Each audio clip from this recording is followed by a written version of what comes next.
Bismillahirrahmanirrahim. Assalamualaikum warahmatullahi wabarakatuh. Baiklah, hari ini Ibu akan menjelaskan tentang logam alkali atau golongan 1A. Logam alkali memiliki konfigurasi elektron Ns1. Jadi elektron valensinya adalah 1. Unsur-unsur yang termasuk dalam golongan alkali adalah 1. Litium, natrium, kalium, rubidium, cesium, dan francium. Baiklah, akan kita bahas sifat-sifat dari golongan logam alkali. Logam alkali merupakan logam yang sangat reaktif. Dalam sistem periodik unsur, logam alkali terdapat dalam golongan 1A. Nah, di sini kita bisa lihat beberapa sifat dari golongan alkali. Titik leleh dari golongan alkali dalam satu golongan dari litium ke cesium semakin mengecil. Nah, oleh karena itu wujudnya dari mulai padat, dan untuk cesium pada suhu kamar dia berwujud cairan. Titik didihnya dari litium ke cesium semakin mengecil dan jari-jari atom semakin membesar. Energi ionisasinya dari litium ke cesium semakin mengecil. Dengan begitu juga dengan keelektronegatifan semakin mengecil. Potensial elektroda dari golongan alkali dia kecil, sangat negatif, sangat negatif, semakin mengecil. Mari kita lihat sifat dari golongan alkali. Golongan alkali merupakan logam yang sangat reaktif. Kenapa dia reaktif? Dengan konfigurasi elektron berakhir dengan Ns1, dia memiliki satu elektron valensi, dan dengan energi ionisasinya yang sangat rendah mengakibatkan logam alkali mudah membentuk ion positif 1. Jadi karena memiliki elektron valensi 1 dan dengan energi ionisasi yang sangat rendah menyebabkan logam-logam alkali mudah melepas elektron membentuk ion positif 1. Demikian juga dengan potensial elektroda yang sangat negatif, yang sangat rendah, maka logam-logam alkali bersifat sebagai reduktor yang sangat kuat.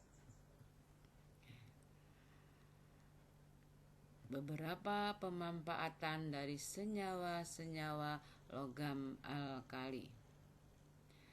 Senyawa oksidanya seperti yang kita lihat, kalium oksida atau superoksida digunakan sebagai zat penghasil oksigen pada tabung penyelam karena dapat terurai menghasilkan gas oksigen. Kemudian hidroksidanya NaOH atau disebut dengan soda kaustik digunakan dalam berbagai industri seperti mengendalikan keasaman atau pH, produksi untuk bubuk kertas, dan mengatasi pipa limbah yang tersumbat.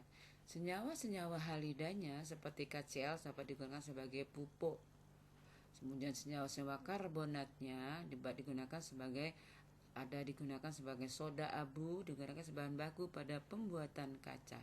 Senyawa sulfatnya dapat digunakan untuk menyimpan panas sehingga dapat meratakan suhu dalam ruangan agar tetap hangat. Bagaimana alkali didapatkan? Secara umum, alkali didapatkan dengan proses Dawn, yaitu dengan mengelektrolisis lelehan garamnya. Kalau kita ingin membuat logam natrium, jadi lelehan dari natrium klorida. Kalau membuat kalium, berarti lelehan dari kalium klorida. Jadi untuk menghasilkan logam-logam alkali digunakan reaksi elektrolisis lelehan. Nih hasilnya di katoda adalah logam natrium. Nah, reaksi-reaksi dari logam alkali mudah bereaksi dengan air. membentuk basa dan melepas gas hidrogen. Jika kita lambangkan M adalah logam alkali natrium tambah H2O. Mungkin Ananda pernah praktikum di kelas 10, reaksi dari natrium dan H2O sangat reaktif, membentuk ledakan, menghasilkan gas hidrogen. Kemudian selanjutnya alkali juga mudah bereaksi dengan oksigen, membentuk oksida. Bisa juga membentuk peroksida dan superoksida. Nih M2O artinya ini oksida. M ini adalah misalkan Na, Na2O, natrium oksida. Nah, kalau ini K misalnya ya, K2O, ini adalah kalium peroksida, ada O2-nya seperti itu ya. Kemudian selanjutnya alkali juga mudah bereaksi dengan golongan halogen. FCl, Br, halogen termasuk FCl, Bri. Misalnya ini Na, ini F2 menjadi NaF. Ini Na, ini Cl2 menjadi NaCl. Selanjutnya alkali juga bisa bereaksi dengan hidrogen. Jika alkali bereaksi dengan hidrogen membentuk senyawa hidrida. Misalkan ini K dengan H2, KH, kalium hidrida, namanya senyawa hidrida, kalium hidrida. Nah, alkali memiliki ciri khas. Senyawa-senyawanya atau logamnya bisa menghasilkan warna nyala yang bervariasi. Di sini litium memiliki warna nyala merah, natrium kuning, kalium ungu, rubidium merah, dan cesium biru. Makanya kalau kita mencoba, silakan Ananda membakar garam dapur NaCl, maka akan terlihat warna kuning yang dihasilkan dari natrium. Natrium banyak digunakan, biasanya natrium banyak digunakan untuk mengisi tabung lampu-lampu berkabut berwarna kuning sehingga bisa tembus pandang. Itu sekilas tentang alkali. Berikutnya kita akan bahas tentang logam alkali tanah golongan 2A. Kalau logam alkali tadi konfigurasi elektron berakhiran dengan Ns2, untuk alkali tanah berakhiran dengan Ns2. Ini 2 elektron valensi. Yang termasuk dalam golongan alkali tanah adalah berilium, magnesium, kalsium, strontium, barium, dan radium sebagai logam alkali tanah yang bersifat radioaktif. Logam-logam alkali tanah di dalam sistem periodik unsur terletak pada golongan 2A. Sama halnya dengan alkali. Logam alkali tanah juga reaktif, tapi kereaktifannya berkurang dibandingkan dengan logam-logam alkali. Alkali tadi bermuatan positif 1, alkali tanah mudah melepas 2 elektron menghasilkan positif 2. Sifat-sifatnya pun mirip dengan alkali, karena alkali tanah memiliki sifat yang mirip dengan alkali. Sifat basa memiliki sifat basa juga, garamnya juga mudah larut. Nah, kita perhatikan secara singkat. Dari berilium ke barium, sifat basa dari logam alkali tanah bertambah kuat. Jadi di sini BaOH2 memiliki sifat basa yang terkuat. Sama dengan alkali tanah, potensial reduksi standarnya juga kecil, sehingga alkali tanah juga bersifat sebagai reduktor kuat. Namun kekuatan reduktor alkali tanah berkurang dibandingkan dengan alkali. Dalam satu golongan jari-jari atom bertambah, energi ionisnya berkurang, keelektronegatifannya berkurang, sehingga juga dari atas ke bawah kereaktifan dari alkali tanah semakin besar. Kalau pada alkali, semua garamnya mudah larut di dalam air, pada alkali tanah bervariasi. Kelarutan garam-garam seperti garam sulfat, nitrat, karbonat semakin ke bawah semakin sukar larut. Nah, itu sifat dari alkali. Bagaimana cara mendapatkan alkali tanah? Juga sama dengan alkali. Pada prinsipnya alkali tanah juga didapat dari mengelektrolisis lelehan garamnya.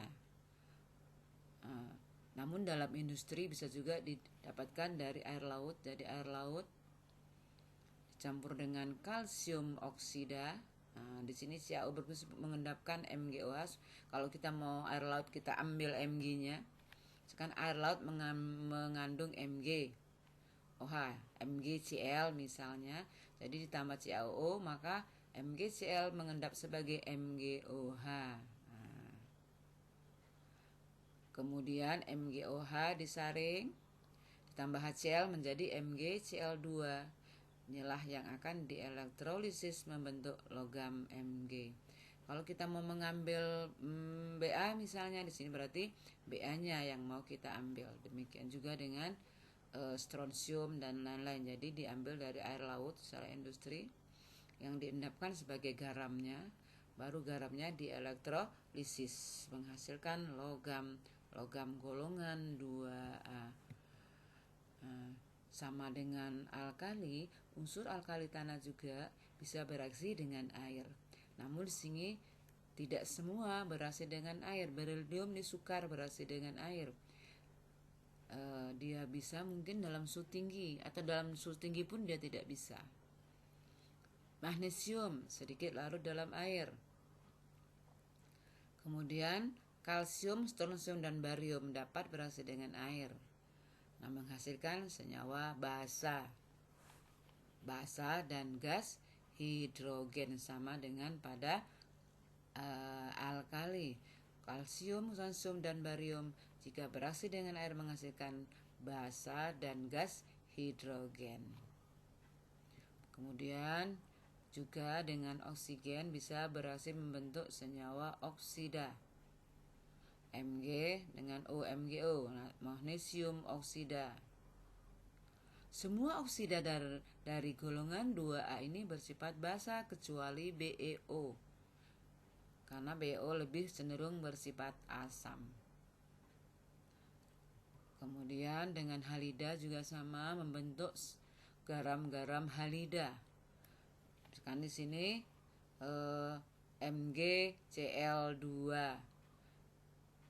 BaCl2. Jadi golongan 2A mudah bereaksi dengan halogen membentuk senyawa halida. Kemudian begitu juga dengan asam, bisa dengan asam. Semua logam kecuali beryllium dapat bereaksi dengan air dan asam menghasilkan hidrogen. Reaksi dengan nitrogen. Nih, logam panas alkali tanah merupakan reduksi cukup kuat untuk mereduksi gas nitrogen dan membentuk nitrida. Beberapa pemanfaatan dari senyawa-senyawa alkali. MgOH sebagai obat mah, CaOH untuk gip yang patah tulang, dia di gip atau akan diberi senyawa kalsium sulfat agar tulang terbentuk kembali. Kemudian Be dan Cu digunakan pada pembuatan pil, roda gigi, kabel listrik, dan lain-lain. Ini campuran dari beryllium dan tembaga. Seperti halnya juga pada alkali tanah juga memiliki warna nyala yang bermacam-macam. Di sini beryllium berwarna putih, magnesium putih, kalsium berwarna jingga merah, strontium berwarna merah tua, barium berwarna hijau. Alhamdulillah, demikian penjelasan dari Ibu. Billahi taufik wal hidayah. Wassalamualaikum warahmatullahi wabarakatuh.